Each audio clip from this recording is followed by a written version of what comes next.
Buenas amigos y bienvenidos a un nuevo vídeo de Acuario GCM. En el día de hoy estamos para un nuevo vídeo respuesta, más concretamente para responder a vuestras preguntas de los vídeos del mes de enero. Antes de ir con las respuestas, lo primero me gustaría agradeceros a todos aquellos que os he conocido este sábado en el meeting de Asaqua en Alicante. La verdad es que para mí fue una gran experiencia. Muchas gracias a vosotros también por compartir tiempo conmigo y para mí la verdad que es el fin de este hobby es compartir, transmitir y sobre todo disfrutar con la gente de lo que es la acuariofilia.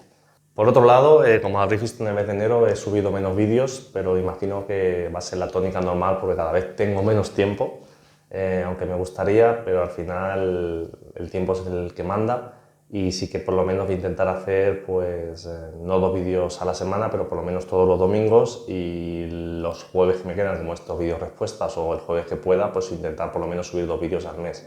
Ya digo intentarlo, no me comprometo porque no puedo ahora mismo, que cada vez me voy juntando con más trabajo, más proyectos y lo primero son los proyectos, como espero que comprendáis.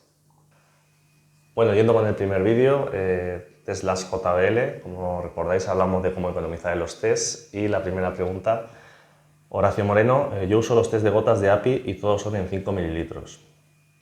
En amoníaco, con 5 mililitros, 8 gotas de solución 1 y 8 gotas de solución 2. Puedo ir a 2,5 mililitros, es decir, la mitad, y 4 gotas en ambas soluciones, también la mitad. En teoría sí, y además explico por qué, porque todo esto se basa en la estiquiometría y al poner la mitad van a funcionar exactamente igual que los otros. Y también aprovecho para dar un pequeño matiz que no di en su día con el vídeo a la hora de los reactivos. Tenemos el reactivo y los reactantes, es decir, por ejemplo, lo que sea en polvo, por ejemplo, cuando ponemos el nitrato tal, que decís a veces es más complicado poner exactamente con la cucharilla, eso porque esté en exceso no pasa nada, lo que no puedes faltar. Donde sí hay que ser exacto es con el tema de las gotas, que es el reactivo en realidad, pero bueno, era por hacer una pequeña matización. Otra pregunta, Beledra, ¿no sería lo mismo usar en vez de 5 mililitros 5 gotas, usar 1 mililitro una gota, en vez de 3 mililitros 3 gotas? Que es lo que yo, por ejemplo, recomiendo, es lo mismo. Lo que pasa que yo, en mi caso, bajo mi experiencia, no recomendaría, aunque no hay ningún problema por hacerlo y estoy seguro que tú lo haces con toda la precisión del mundo y lo haces correctamente, en ese caso no tengo ninguna duda, pero yo como aconsejo a la gente intento hacer siempre un término medio, ni un extremo ni el otro, ni todo lo que dice el kit, ni economizar tanto, sino buscar la virtud en el término medio. También esto tiene un sentido porque si tú, por ejemplo, solo pones 1 mililitro una gota, si esa gota cuando la vas a hacer te cae más de una gota, ahí sí que metemos un fallo de precisión, o si se queda corta y al repetirlo, pues al final vas a gastar esos 3 mililitros, 3 gotas, pero bueno, eso al final yo doy mis directrices, como yo lo haría, pero al final cada uno puede hacer lo que considere en casa. Última pregunta de este vídeo, Daniel Metín 78, el test de nitrato no son 2 cucharadas, es una sola, hablo del JBL. Totalmente de acuerdo y correcto y vamos a matizar el porqué y además la respuesta me la dio también un suscriptor, César Bermejo, al que también le mando un saludo. Ya he probado y funciona bien. Lo único es que los nuevos test de nitrato de JBL solo se usa una cucharada grande, así que he usado media. Es decir, yo utilizo los test de JBL, los que yo tengo, el protocolo dice 2, pero se ve que han sacado una nueva versión en la que se utiliza 1. Al final es lo mismo, como dijo César, lo probó, funciona correctamente usando la mitad de dosis, pero en vez de usar de 2 a 1, pues de 1 a media. Así que gracias a ambos por la aclaración. Siguiente vídeo, corredora de Neus, reproducción, cortejo y puesta. Jorge Herrero Cruz, Paco de Acuarios 4K, siempre cuando recoge puestas intenta que los huevos no toquen el aire para intentar que no cojan hongos. ¿Tú no piensas igual? Paco en esto sabe muchísimo más que yo, eso no lo voy a poner yo aquí en duda ni es debatible. Y además también Acuario Misifu, un saludo Jordi, espectacular tema sacar los huevos, veo que los saca fuera del agua. ¿Es bueno o malo? Siempre tenía entendido que era mejor sin sacarlos del agua. En mis escalares siempre los sacaba con un cacito de agua. ¿Qué opinas? Como veis, soy 2 personas que me habéis hecho la misma pregunta, aclaración, y yo particularmente creo que es más seguro como hace Paco. En este caso lo grabé en el vídeo, me vino así, también por el tema de, sobre todo, la toma que los saco de debajo de la piedra. Intento sacarlos porque también si los saco debajo del agua tengo los ramidesis que se los van a comer, también hay que jugar con esas cosas. Y también aclaro para hacer una matización sobre el tema de las contaminaciones. Normalmente los huevos en contacto con el aire, ese hongo, como decís vosotros, es contaminación. Pero es más probable que suceda sobre todo en los huevos que no han sido fecundados. ¿Por qué? Porque el huevo es una reserva de nutrientes y proteica. Si el huevo no está fecundado no va a movilizar todos los nutrientes, van a estar más expuestos y si de hecho si os fijáis luego, si alguna vez habéis hecho puestas, Normalmente al día o 2 días los que están oscurecidos son los fecundados que no están contaminados normalmente, y aquellos que sí están contaminados son aquellos que están blanquecinos porque no han sido fecundados, y son precisamente los que ataca el hongo, porque al no movilizar las reservas son más propensos a estas contaminaciones. Pero bueno, era hacer una aclaración, pero sí, en todo caso, cuanto más precauciones tengamos y si no lo sacamos del agua, mucho mejor. Siguiente vídeo, acuario de 500 litros, consideraciones a la hora de elegir nuestro nuevo acuario. Aquí habéis sido muchísimos los que habéis apoyado el proyecto, me alegra mucho, pero entre todas las felicitaciones vais a ver que curiosamente he cogido la única, que además la respeto precisamente por eso, porque da un toque de atención y la seguridad es muy importante. Por eso de verdad lo valoro y he seleccionado la pregunta en primer lugar. Gracias, Hanna. Jano dice, por favor, piénsate lo de las antiestéticas y engorrosas tirantas. He visto con mis propios ojos abierto como un melón un 400 sin tirantas a los 2 años. Y en su pleno apogeo, si el destrozo material y económico es gordo, el disgusto no lo es menos. Yo el 600 lo encargué hace 10 años, con marco de acero soldados por todo el perímetro, y las tirantes también son de acero y soldadas a propio marco. De verdad, hablarlo y meditarlo, que no es broma. A ver, de acuerdo en algunas cosas, en otras al final tengo mi gusto y mi decisión, también tengo que decirlo, pero la seguridad es lo más importante de todo. Al final, un acuario de 20 litros, más un juguete, pero un acuario de esas dimensiones es un peligro real en la casa si no extremamos las medidas de precaución. Cosas que yo he hecho primero, aunque estaba casi seguro que sí, de todas formas incluso he llamado al seguro para asegurarme de que no había ningún problema y de que cubría en caso de daños.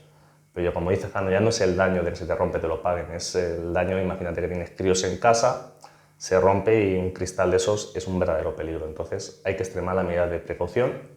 Y en este caso, por ejemplo, me pregunta también Afonavi 14. Me impacta ver un acuario con tantos litros y sin tirantas. Imagino que si lo tienes así es porque será posible.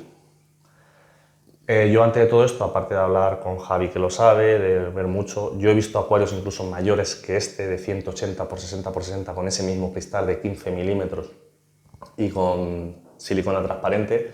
Y además yo miré en un programa de cálculo en el que me dice que con ese nivel de cristales estamos en una seguridad óptima o máxima. Evidentemente, cualquier medida siempre es máxima y es aceptable y no está de más, pero bueno, al final ya digo que es un poco entre jugar entre la estética, pero sin dejar de lado la seguridad, que yo creo que en este caso no lo he hecho, pero ya digo, con precaución y ojalá no pase nada, vamos. Y última pregunta, Carlos Pingado Pomares. Qué guapo el acuario, a ver cómo lo montas y qué ganas de verlo. Y por lo de las tirantas no te preocupes. Yo tengo un acuario de 300 litros de medidas 1,20 por 55 por 55 con cristal de 10, bueno, de 1 centímetro, 10 milímetros, sin tirantas, y por el momento aguanta muy bien. Ni se ha quedado el cristal frontal ni nada. Por ejemplo, para que veas esta comparativa, y gracias Carlos por el apoyo, este cristal, por ejemplo, según las medidas de seguridad que yo tengo en una página, os dejaré la descripción, este acuario, para que tenga las mismas medidas de seguridad que tiene el mío, en vez de 10 milímetros, el cristal debería ser de 12, es decir, una medida de seguridad de 5. El mío, para tener la medida de seguridad del tuyo, que es de 3, sería de 12. Entonces, por eso, por ejemplo, en este caso, para ver, cada uno tiene su opinión, y yo si hubiera hecho el acuario de Carlos, yo lo hubiera hecho de 12 milímetros en vez de 10. Como dices, de 10 es una seguridad de 3, no hay problema. Como él dice, va perfectamente, y yo en mi caso lo hice de 15, asumiendo la máxima seguridad dentro de una urna abierta. Y evidentemente vuelvo al punto 1, al lejano. Si además del cristal de 15 tuviera perimetrales y tirantas, la seguridad sería máxima. Por eso digo, a veces hay que jugar entre la estética, lo que queremos, pero sobre todo la seguridad. Al menos darle un toque de atención, estudiarlo un poquito, que no es un juego, eso sí que lo digo de verdad. Último vídeo, iluminación en el acuario plantado 2, el efecto amanecer y anochecer. Vicent Moya, ¿se podría combinar el efecto amanecer y anochecer con el efecto shimmer? Desde lo que lo hice me podría quedar ahora mirando el efecto de las ondas. Totalmente se puede combinar, y además te voy a dar otro pequeño tips que creo que te va a gustar. Cuando lo expliqué en su día, el efecto shimmer, el de las ondas sobre el agua que magnificaba ese movimiento tan relajante, tan natural, se produce cuando ponemos, por ejemplo, o las LEDs o por ejemplo en este caso la pantalla, o un punto focal sobre la salida del movimiento del agua. Si además, imagínate que eso lo haces con una pantalla tipo, como dije en su día, Kesip, o un foco programable, no solo vas a tener el efecto shimmer, sino que conforme ese propio foco o fuente de luz haga el efecto amanecer-anochecer, va a ir atenuando, y además, incluso al tener el efecto amanecer o anochecer en este caso, que normalmente es el que más apreciamos, vas a ver incluso cómo ese propio efecto shimmer, previamente que hemos hecho hablar, se va a ir incrementando conforme baje la potencia de la luz. Entonces sí que lo vas a disfrutar y te vas a quedar embelesado viendo el acuario, como a mí me pasa. Siguiente pregunta, Jaume Beltrán. Gracias, mis simulaciones primero una línea y al rato la segunda, y apagan del mismo modo.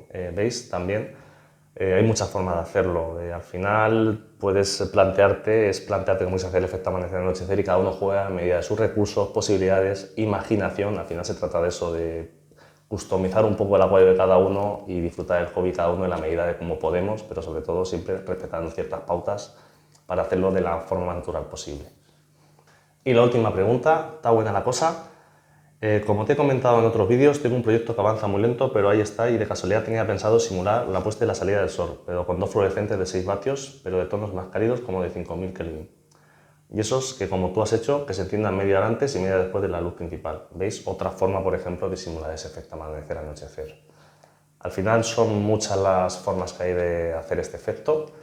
Repito, es pensarla, sencillamente disfrutar. Yo lo hice así como ejemplo y veo que además ese ejemplo, con vuestros ejemplos, complementa para quien venga después y vea los comentarios del vídeo, pues al final que hay muchas soluciones, que yo no tengo todas las respuestas, pero entre todos sí que tenemos todas las respuestas y entre todos, unos a otros, nos damos ideas y nos hacemos mejores acuaristas. Y bueno, hasta aquí el vídeo del día de hoy. Como veis ha sido un poquito más corto, al haber menos vídeos en el mes de enero, pues menos preguntas, menos respuestas, un vídeo pues más rapidillo. Como siempre lo he dicho, espero que os haya gustado, pasar un rato entretenido. El objetivo del canal es ese, sencillamente aprender, compartir, pasar buenos momentos, disfrutar de este hobby. Si alguien no está suscrito, como siempre, pues que le apetece que se suscriba, pero lo importante es disfrutar. Nos vemos en el próximo vídeo. ¡Hasta luego, amigos!